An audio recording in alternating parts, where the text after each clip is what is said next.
Hey WDP, so we're here installing cabinets today. Show them the cabinets. Alright, come back.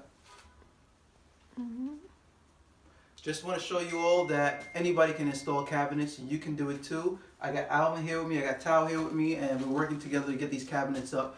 Our workers, the contractors, they didn't show up today, so we had to do it ourselves. So I really just want you to know that anybody can do this. The first thing you want to do when you're going to do your cabinets is know where everything is on the wall. And then you want to make sure you get your measurements from the left to the right, top to the bottom, and then you want to take it to your cabinet place and provide this to the designers.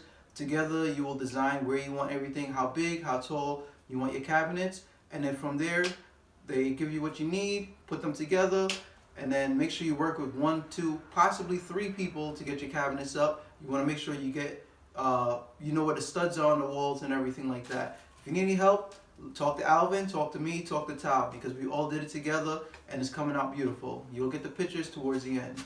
Alright?